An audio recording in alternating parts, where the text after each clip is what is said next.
Okay, one or two things. Today we're actually going to finish the chapter, and so that'll complete our first little bit.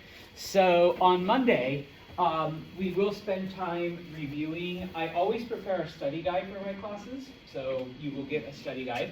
I will try to have it up over the weekend, and I say try, but it is the weekend.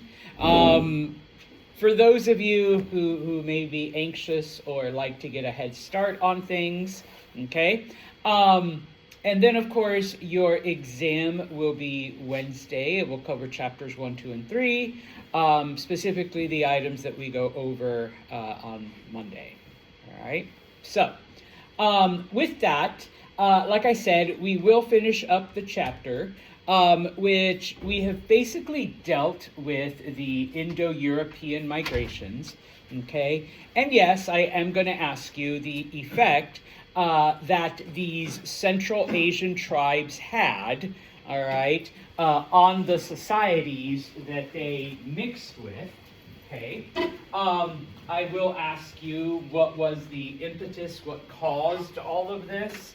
Remember, it was that worldwide drought that drove these tribes south, okay? And of course, the two biggest effects that they have on the local populations, number one, their languages mix, okay, which eventually is the basis for a lot of the ancient languages that we have, which then are the basis for many of the modern European languages that we have.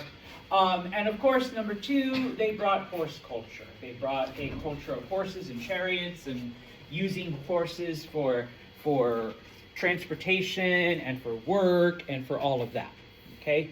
Now, of course, you should be familiar with the specific tribe and the area that they invaded. So the Hyksos invaded Egypt, the Amorites invaded Mesopotamia. What other name are the Amorites sometimes referred to as? Babylonians? Yes, Babylonians. Okay, Babylonians. And we call them the Babylonians because they built the city of Babylon. Okay, that's pretty much it. Okay, the Hittites invaded Anatolia, and the Aryans invaded India. Now, by no means are these the only ones, just so you're aware, but it's a History 101 class. These are the only four we're covering.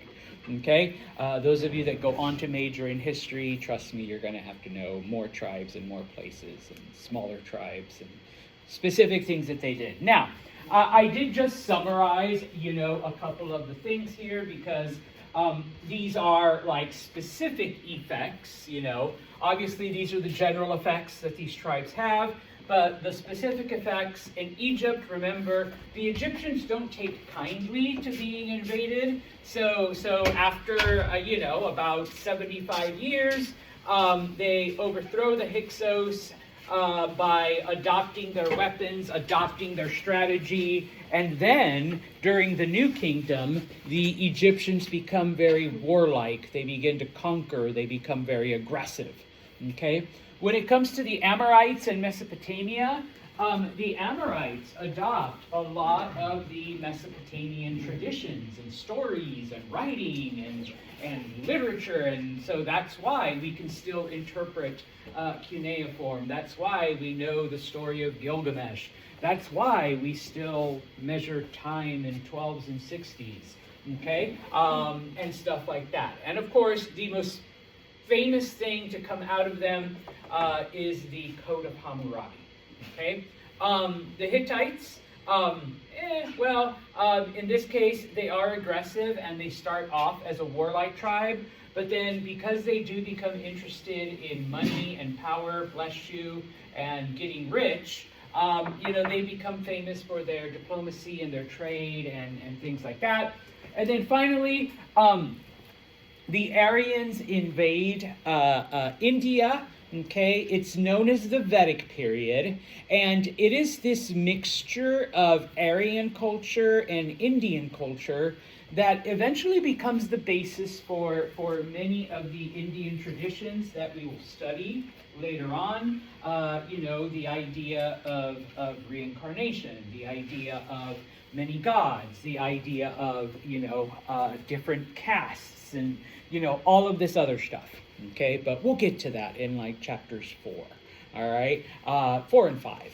Okay, and then finally, unlike the other 3, of course, in Egypt it only lasted about 100 years, but unlike the other 3, the Aryans did not unite. They were so competitive and warlike that they formed their multiple separate kingdoms. And so we see that in the sense that India is never united until the British invade and force them to come together.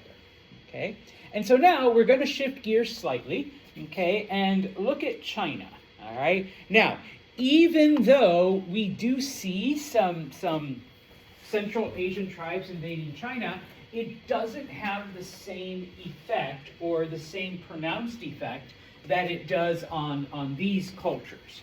Okay, so we start, okay, with one of the first dynasties, okay, one of the first centralized Chinese governments, because if you recall in the previous chapter, all right, those cultures that developed near the Yellow River, okay, were constantly being destroyed, and cultures that developed along the Yangtze, they did grow, they did develop, they were right on the cusp of becoming a complex society, and then of course along comes drought and wipes them out, okay? And so, we start with a group known as the Shang. This is the first, like, real, and I use air quotes, complex culture, complex society, okay? Like the Egyptians and the Mesopotamians and all of that, okay? Now, what ends up happening is that a person named Tang, a general named Tang, who is part of the Xia clan, is able to defeat many of the local warlords and unify the area, okay? And number one, okay, this is the beginning of the Shang dynasty, all right? Now, when we talk about dynasties, the Chinese are the first to come up with this. Eventually, the Egyptians adopt this method of ruling, where it isn't just father to son, father to son, father to son, but it is the family, okay? So father to son, but he has no children. So it goes to his brother, or it goes to his cousin, or you get to be the uncle. It goes to the uncle. All right, type of thing, as long as it stays within the family, okay, number one. Number two, it is under the Shang that we see the introduction of ancestor worship, okay? In some Chinese cultures, and don't get me wrong, ancestors are still revered, ancestors are still honored, okay? But in some Chinese cultures, you will literally pray to your ancestors for guidance, for protection, for whatever. So, great-grandpa Jose, please help me today, I have a history test. Okay, and I'm just saying Jose because, actually it was Francisco. Sorry. All right, I'm just going with the stereotypical Mexican name, but his name was Francisco. So I would pray to my great-grandfather to help me on Wednesday's test. Okay, or something like that. All right. Now, we do know, because we have found artifacts, okay, they did discover bronze at some point. Okay, remember that it was the Mesopotamians that came up with it thousands of years before this. Okay, and while we're not 100% sure if there was like any direct contact, I mean, there might have been some random traveler that got lost and somehow ended up in China. All right, but remember, we know that the geography, the Himalayas and the deserts and the plateaus, made that very difficult. Somehow, some way, okay, the Chinese also discovered the secret of bronze. Okay, they found copper and tin in the mountains of northern China, and so they were able to come up with it. So, and it's not as if, unfortunately, someone said, yeah, today some weirdo from a faraway land came in and showed us how to make bronze. All right. And nobody said, yeah, hey, today I accidentally melted my mom's copper pots and, threw some tin in, and guess what? So we're not 100% sure how, but we know that at some point they do discover the secret of bronze. And the Chinese go crazy with it, okay? Because now we know that they got chariot culture from these brief encounters with those Central Asian tribes, but they also constructed, weapons from it. And most of the statues that were built during this time period are, in fact, bronze. And it wasn't too long ago. I want to say it was right before COVID. It might have been after, but I'm pretty sure it was before. They actually discovered an archaeological site where there were literally about 2,000 statues, all of bronze, all of warriors. Okay? And it's like, yeah, they went crazy making bronze statues, all right, once they discovered the secret. Okay? Now, when it comes to agriculture, okay, remember, in the early periods, their agriculture was kind of limited. Okay, in this case, now though we do have millet, we do have rice, we do have some of the other typical crops. Okay, but when it came to the farming system, very similar to Egypt in the Old Kingdom, in that the land actually belonged to the king, and the people were just like stewards, like you're in charge of this land, you're in charge of this, you're in charge of this, make sure you grow things, and then you keep what you need, and then the rest goes to the king, because it actually belongs to the king. Okay, now, one of the things that the Chinese also do, similar to what we see in Harappan India, okay, but not with plants, is the development and the growth and the fostering of silkworms. Okay, what is the purpose of silkworms? They make silk. Yeah, kind of like spiders, I don't know exactly how it works, if it comes out of their butt or if they weave it or whatever. Spiders, no, the web, it comes out of their butt. All right, type of thing, or I guess what would be a butt. All right, but yeah, and what do we use silk for? A lot of stuff. A lot of stuff, but specifically what? Clothes. Yeah, so like I said, similar to the Harappans, okay, instead of taking wool, and especially in southern China, all right, where it's going to be hotter, it's going to be humid. Silk is a very light and airy, and eventually it is considered a luxury product. Okay, and so they are raising worms specifically to make clothing. Okay, so that's important. Number one. Number two, similar to the Mesopotamians, okay,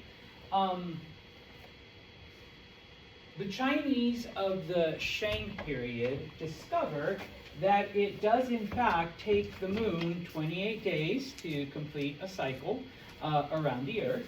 And so they start basing their time, reckoning along a 28-day month, okay?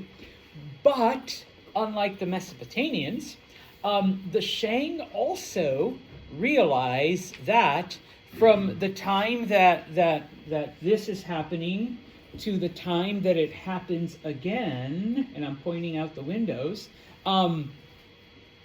it's about 360 days. About. Okay? How long is a year actually? 365 and a quarter. 365 and a quarter. So they were close. All right, they were pretty close. Okay. Obviously, they didn't have any of our like timekeeping, even primitive timekeeping devices. All right. So the fact that they were able to determine, and they were only off by 4 and a quarter days. Okay, or 5 and a quarter. Sorry, can't do math. Is pretty good. Okay.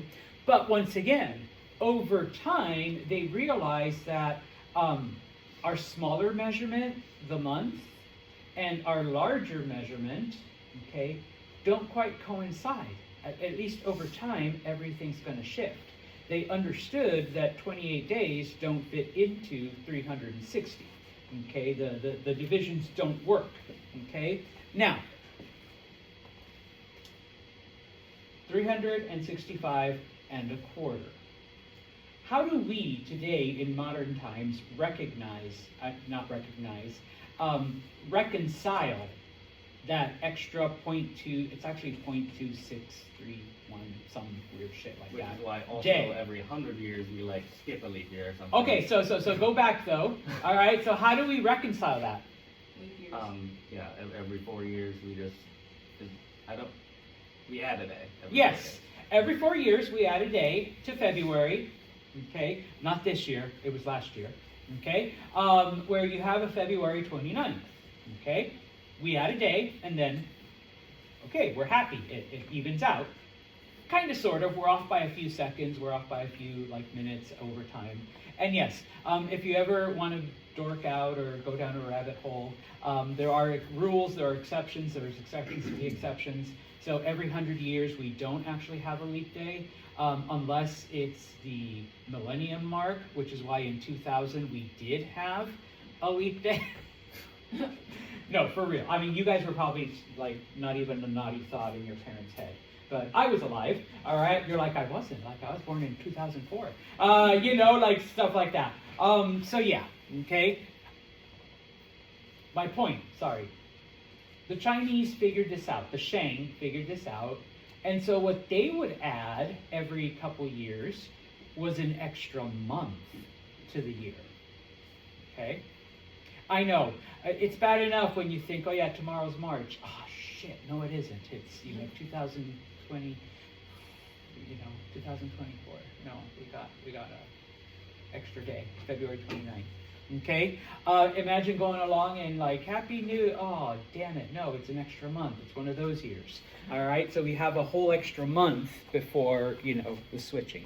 Okay? But they recognized it, and so they would add an extra month every couple years, okay? And that evened it out, okay?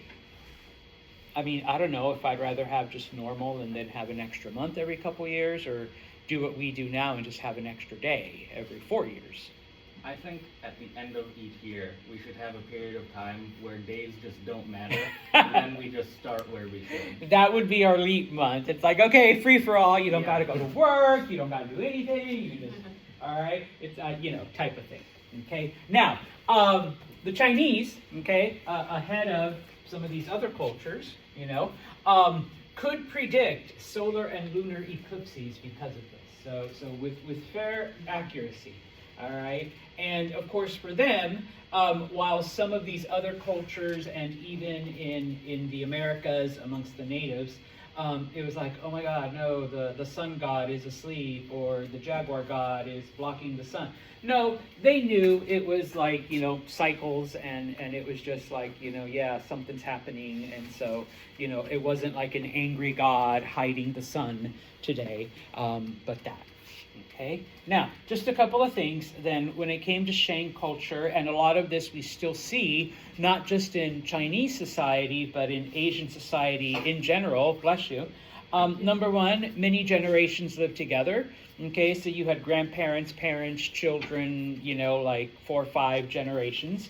Okay, the honoring of ancestors, and you see this in some Asian cultures, where basically when you married into your wife's family line, But, okay, amongst the Chinese, okay, and this is one of the reasons why when China had the one-child policy, everybody really, really, really, really wanted a boy, okay? Because once you married, you became a part of your husband's family, and it's like, hey, honey, my mom's sick. Well, too bad, you know, you live with me now, you take care of my parents, okay? You know, type of thing. Your parents, well, it's their fault for not having a son, you know, type of thing, all right? Because your responsibility now became, you know, your husband's family, okay, completely, all right? So yeah. Now,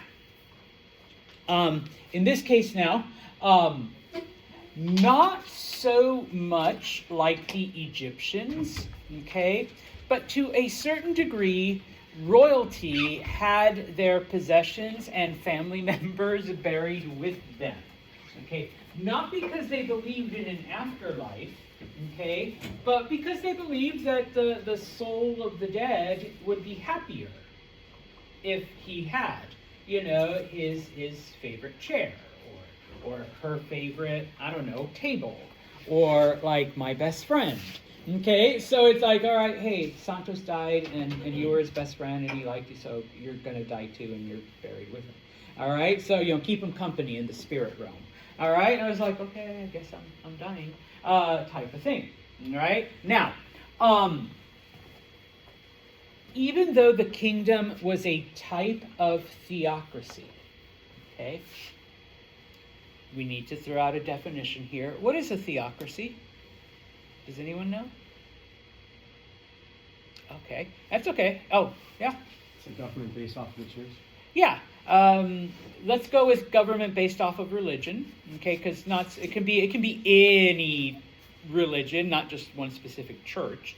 All right. So in this case, many of the laws, many of the rules, many of the things were based on their religious beliefs. Okay. Now, yeah, today, you know, it's closely associated with a church. You know, a church says, you know, abortion's bad, so you know, let's ban abortion, type of thing. Okay. Now, the reason why we consider it a type of theocracy was it has to do with the use of oracle bones. And oracle bones are, you know, a staple of Shang culture in that, okay, they were bones. They were literal pieces of bone. And these bones had different writings on them. And so, you need guidance, okay? You pray either to one of the spirits or one of the gods that you believe in, or in Shang culture, you pray to one of your ancestors.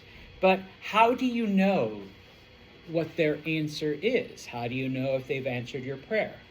Okay. Well, with the oracle bones, you would pray, and then like you would scatter them, you would drop them, and depending on what came up on the bone, that was your answer from either one of the spirits or one of the gods or your great grandma.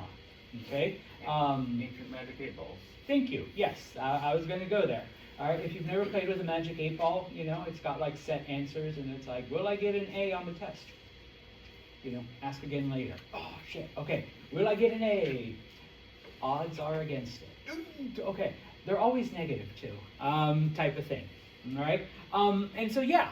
All right. Those were the oracle bones, and how you got you know, your answer to your prayers. Okay, type of thing. I don't know, seems a bit more concrete than what I was told growing up. You'll just feel it. You'll feel God's love. And I'm like, well, that's not a fucking answer. Like, I want to know. Like, you know, like, am I going to do good on Wednesday's test? All right, you know, like type of thing. Okay, now, there was no specific priesthood, okay, but you could go to people to help you interpret, okay? Diviners, and of course scribes, because not everybody could write, so why not go to the person, thanks Oliver, who actually wrote the answers on the bones, Okay, I'm going to go to the scribe and be like, what did you mean by this answer right here that you put on the bone? All right, type of thing. Okay, and of course, the king was considered, all right, once again, similar to some of these other cultures, the king was considered to have either a sense of divinity or at the very least chosen by the universe, chosen by the gods. So, you know, if you're the chosen one to lead us, then you should also have, you know, a spiritual and religious perspective. Okay? Otherwise, you wouldn't have been chosen to be our king. Okay? And so, when kings died, they were actually considered gods. Okay? But not until they died. All right? Unlike the Egyptians who felt that, like, your pharaoh was already part god. Okay? Type of thing. Now, the problem with all of this, okay, is that when it comes to the Shang dynasty, yes, as I mentioned, we have found the bronze statues of warriors, we have found bronze tools, we have found bronze weapons, we have found like all of this stuff, but when it comes to writing, the predominant samples of writing from the Shang period that we have found are actual oracle bones. Okay? So imagine someone in 10,000 years finding only magic 8 balls, all right, and trying to figure out our language and our culture. Not strictly, but predominantly from that. Okay? And on occasion, there's a couple of other samples of writing, you know, but that was the dominant one. Okay? So, other than, like, you know, stories about the kings, because that's what was really written down back then, or you know, a list of the rulers and what they did, and of course, all of the oracle bones, all right, we really don't have a clear insight, all right? So we take that, and we take the remains, and we take the statues, and we take, you know, the artifacts, and we've tried to piece together, all right, everything that we can about the Shang. Okay? Now, everything within the brown line is basically the Shang, quote-unquote, kingdom, what they eventually came to dominate. This is literally from your textbook, so if you really want to, you know, examine it, everything that you see in this color, that's where they found bronze. So, not bronze, copper. Sorry. Copper, and then the white ones are tin, and so they were able to, you know, create all of their bronze, you know, creations. They do have little pictures of bones. That's where archaeologists have found, like, you know, the majority of these oracle bones, okay, type of thing. All right. Now, two last cultures, okay. The first one, and these we refer to as micro-societies, okay? Because unlike these, okay, they didn't expand larger to as large as these were, not because they, well, I guess because they couldn't, because geographically they only had a very limited space, okay? But they do develop a lot of the things that, you know, these other societies do. Okay, so in this case, we call them, you know, micro because they were small and they were isolated from other groups. Okay, the first ones we're going to look at are the cultures of the South Pacific, of all of those islands. Okay, we're pretty sure, once again, nobody left a road sign or a note behind saying, hey, getting on a boat, see you whenever. Okay, we believe that they start in southern China, okay, anywhere from the year 2000 to 1200 BCE. In this case, it isn't just like one group that goes, but we get several groups that begin their migration, okay. Basically, they tied, you know, 2 or 3 canoes together and off they go. Okay, into the ocean, all right? The only thing we do know is that by the year 400, and that's on the other side, 400 CE, So starting with the earliest period, almost 2,500 years over that time, we get groups from China sailing into the ocean and eventually settling all of the different islands in the Pacific. Okay, now, most of the islands in the Pacific are volcanic islands, meaning that they're the remnants of volcanoes that popped out of the water, and so they spew the lava, and that cools and hardens and becomes land. So because you're getting, the stuff directly from the earth, the land is very fertile. The land is very nutrient rich. And so at some point, things do grow, all right, on these islands. But the majority of the food, the majority of the diet, number one, comes from the ocean. All right, so fish and shellfish, and that is supplemented by whatever fruits and vegetables grow on these islands. Now, it is a tropical environment, so it is very fertile, and you do have year-round, and then finally, we refer to the people of these islands as Polynesian. The word Polynesian literally means belonging to the many islands, because, there's literally, dozens upon dozens upon dozens of islands spread out throughout the Pacific. And many of these cultures developed completely independent of each other because the islands are, in fact, very far apart. And once a group landed on a particular island, they just stayed, And then some other group lands on a different island, and they stay there, And develop their own society and their own culture, their rules, and they grow food, and, we do the whole thing. More food, more people, more food, more people. Not everyone has to farm. Not everybody has to fish, So, we see the development of other things, all right? Map shows then the probable routes of these people from South Asia. We know that obviously the first places that they settled would have been places like the Philippines or the East Indies. Eventually they do make it to places like Fiji and Samoa and Tahiti, Hawaii, and then at the farthest reaches, almost getting to South America, is Easter Island. Now, the last micro-society that we want to look at is what we refer to as the Aegean, or the ancient Greeks. Now here we have two. All right, we've already briefly mentioned one of them, and that is the Society of the Minoans on the island of Crete.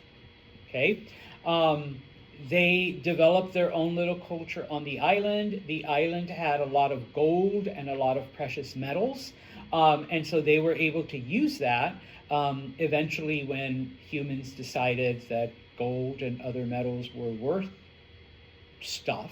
And so now I can buy food, now I can buy information, whatever, The other group is a group known as the Mycenaeans, They're named after their city, Mycenae, which was located in the Greek homeland, in what today would be the country of Greece, Now, we already mentioned briefly that Greece, the main Greek homeland, is full of hills and mountains and really rocky terrain. So many of these cities there develop in isolation. There's no major rivers, there's no major things like, what we have over here. So you don't get one of those huge societies. And then, of course, many of the islands that surround Greece, obviously they're separated by water. So once you get a group of people there, they're pretty much on their own. But despite all of this, both the Mycenaeans and the Minoans do enjoy a trading relationship with neighboring cultures. So, the water, which keeps them isolated from each other, is what basically allows other groups to come see them, all right, or, on boats and whatever. And so they're able to trade, and learn and gain information and stuff like that. Okay? Now, just FYI, the people on Crete, the Minoans, they're called that after their first king, King Minos. Okay? They're referred to as Minoans, and I'm assuming that's where they also get the name the Minotaur, all right, the half man, half bull type of thing. Okay? Eventually, though, the Mycenaeans become the more powerful of the two societies, and the Mycenaeans are able to conquer Crete. Okay. Eventually, the Minoan society, Crete is completely wiped out by a tidal wave. We know that there was a tsunami in the area, and so some archaeologists believe that this is where you get the stories of like Atlantis and how Atlantis sank into the sea. It didn't actually sink into the sea. It was covered. It was destroyed by a tsunami, and the wave came and completely, blew away the island. Now, you're like, but Santos, it's still there. You're right, it is still there, because eventually the water recedes, okay, and there it is, all right? But the last thing that people see is, oh my God, this huge wave just came and swallowed the island, okay? That's one story. And, if you want to believe it, great, So Atlantis isn't this mysterious thing where Aquaman lives, all right? It was just the island of Crete that got buried by a tsunami, okay? Most of our legends, most of our stories like that have basis in an actual event, all right? They've just been, embellished, okay? Now, so once again, a map that shows, the various, here's the Minoans, here's Crete. Mycenae was located right here on the Greek mainland, and basically we have found artifacts from Egypt and from Palestine and from other parts in different areas. At the same time, we have found Greek artifacts in what today would be Syria, or in what today would be Italy. Sorry, the map isn't big enough to show you the boot type of all right, and stuff like that, okay? Finally, okay, the Mycenaeans were able to, take over some of the surrounding areas because, number one, they were a little bit more warlike, okay? They were able to develop not only weapons, but also chariots. And we think that they got the chariot technology, I promise I'll come back, all right, from the Hittites, okay? When they encounter the Hittites, either through trade or through negotiation, they're like, hey, what's that thing you're riding, all right? Oh, and what's that animal that's pulling it, okay? So they were able to develop that technology. Now, okay, where we think this happened is the fact that, once again, there was a city called Troy in Anatolia. There was a war between the Trojans and Greek forces at some point in history. Okay, so the Trojan War was real, and the city, both in actual historical documents and in the myths that led the Greeks, was the city of Mycenae. Okay, it was the Mycenaeans that led the Greek forces. Like I said, many of the stories, many of the legends, many of our myths do have an origin in actual events, and then later on they get embellished. Okay, so no, there was no competition between the goddesses. No, nobody threw a golden apple and said, give this to the most beautiful woman on the planet. Whether Helen was the actual wife of the king of Mycenae, and she was kidnapped and taken to Troy, who knows, okay? All we do know is that there was, in fact, a war between the city of Mycenae and the city of Troy, okay? Type of thing. All right. And of course, not only did they fight against the Trojans, they fought against the Minoans. They were able to conquer them. And then we know that they established colonies in Italy specifically. You know how Italy's a boot in the heel, all right before the, that little part. And of course in Sicily, because we have found the remains of like Greek stuff in southern Italy. Okay? And even later on in history, the city of Syracuse, not that one, the one in Sicily was actually founded by Greeks. Okay? So we know that they did expand pretty far. All right? And that is